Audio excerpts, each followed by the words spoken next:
بسم اللہ الرحمن الرحیم۔ کسی شاعر نے کیا خوب کہا ہے کہ ایک ہم ہیں کہ لیا اپنی ہی صورت کو بگاڑ، ایک وہ ہیں جنہیں تصویر بنا آتی ہے۔ بھارت کا خلائی مشن کامیاب ہو گیا اور اس کا سیارہ چندریان 3 بحفاظت چاند کے جنوبی قطب پر اتر گیا۔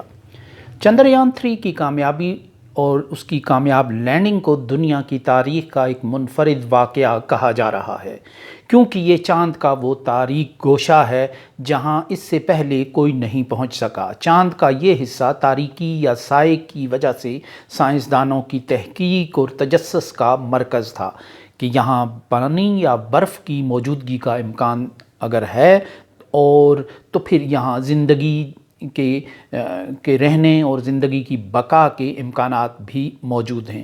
ماہر سائنسدانوں کے مطابق چندریان 3 کی اس حصے پر کامیاب لینڈنگ بلا شبہ تحقیق اور جستجو کی دنیا کی راہوں میں ایک بڑا انسانی قدم ہے۔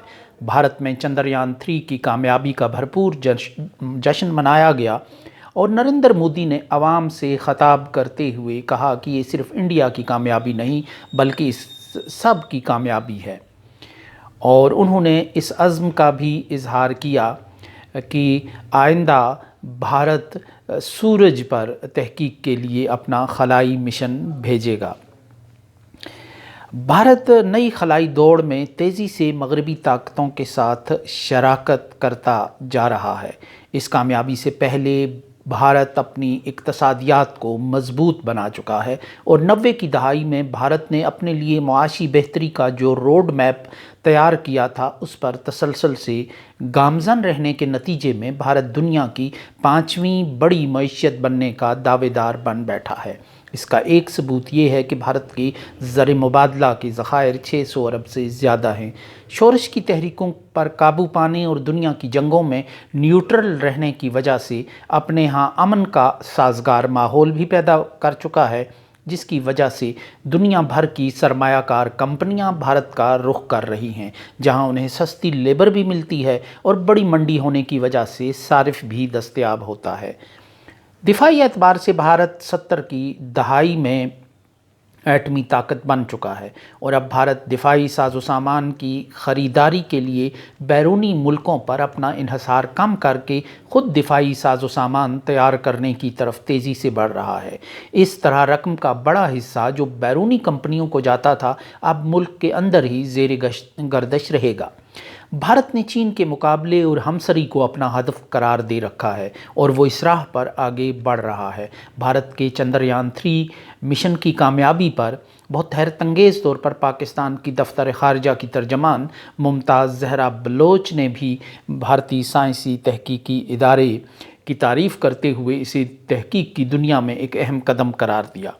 بھارت اس وقت ایک بڑی معیشت اور دفاعی طاقت کے طور پر ابھر رہا ہے۔ جوں جوں بھارت کی کامیابی کی راہوں میں آگے بڑھ رہا ہے، پاکستانیوں کی فرسٹریشن اور غصہ بڑھتا جا رہا ہے۔ اس لیے نہیں کہ بھارت ترقی اور استحکام کیوں حاصل کر رہا ہے، بلکہ اس کی وجہ یہ ہے کہ وہ بھارت کو دیکھنے کے بعد ایک نظر خود پر ڈالتے ہیں تو ان کی فرسٹریشن اور مایوسی بڑھ جاتی ہے۔ دونوں ملک ایک ہی طاقت یعنی برطانیہ کے غلام رہے، ایک ہی خطے میں واقع رہے، بلکہ ایک ہی جھنڈے اور انتظامیہ کے زیر اثر رہے۔ دونوں ایک ہی دن آزاد ہوئے اور دونوں کے معاشی حالات بھی ایک جیسے تھے۔ دونوں کے عوام کا طرز زندگی اور معیار زندگی بھی مجموعی طور پر ایک جیسا تھا۔ 76 برس بعد دونوں کے حالات کا تقابلی جائزہ لیں تو زمین و آسمان کا فرق معلوم ہوتا ہے۔ بھارت اس عرصے میں ایک انچ زمین سے محروم نہیں ہوا، مگر پاکستان اپنا بڑا حصہ 24 سال کے مختصر عرصے میں گنوا بیٹھا۔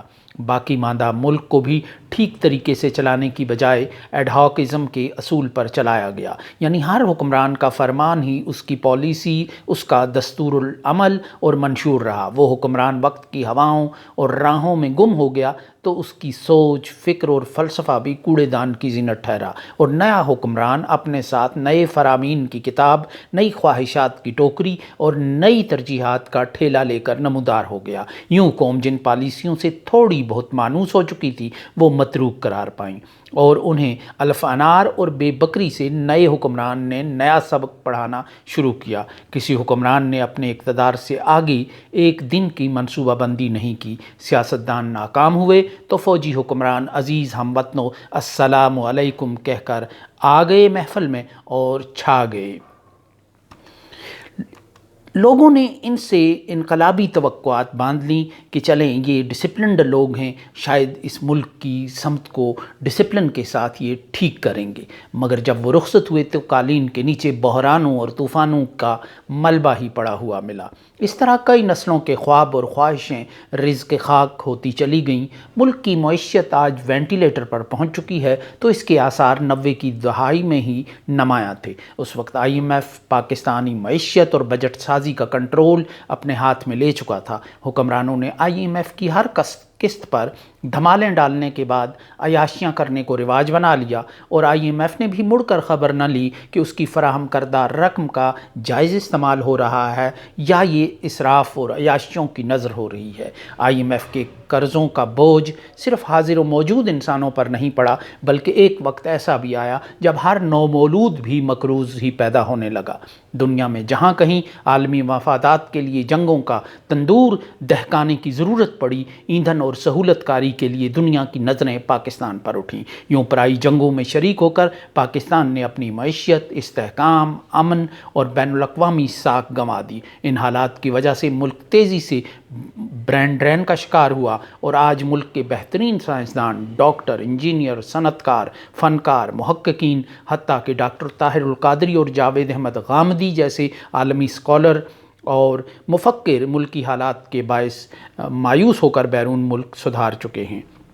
ایسے میں پاکستانیوں کا اپنے ملک کے حالات کا بھارت سے موازنہ کرنا ایک فطری سی بات ہے، اور بھارت کی کامیابیوں پر ان کا فرسٹریشن کا شکار ہونا بھی جائز ہے، جس کا ثبوت یہ ہے کہ بھارت چاند پر اترا تو پاکستانیوں نے memes, short videos, social media پوسٹوں، تبصروں اور تجزیوں کے ذریعے جل بھن کر طنز اور مزاح کا ایک طوفان برپا کیا۔ یہ طنز و مزاح نہیں، اپنے مقدر کا رونا تھا، اپنے منصوبہ سازوں اور حکومتوں اور حکمرانوں کی بے بصیرتی اور کوتاہ اندیشی کا ماتم تھا۔ جوں جوں بھارت ترقی کی منازل طے کرے گا، پاکستانیوں کا اپنے مقدر اور حالات پر رونا دھونا اور مضطرب ہونا بڑھتا چلا جائے گا۔ عمومی تاثر تو یہی ہے کہ حکمران پریشر کوکر کی اس بھاپ کو کنٹرول بھی کر سکتے ہیں، کیونکہ وہ اس کا 75 سالہ تجربہ بھی رکھتے ہیں، مگر کبھی یوں بھی ہو سکتا ہے کہ حالات اور جذبات کی یہ بھاپ کنٹرول سے باہر ہو کر کسی دھماکے کی شکل بھی اختیار کر سکتی ہے۔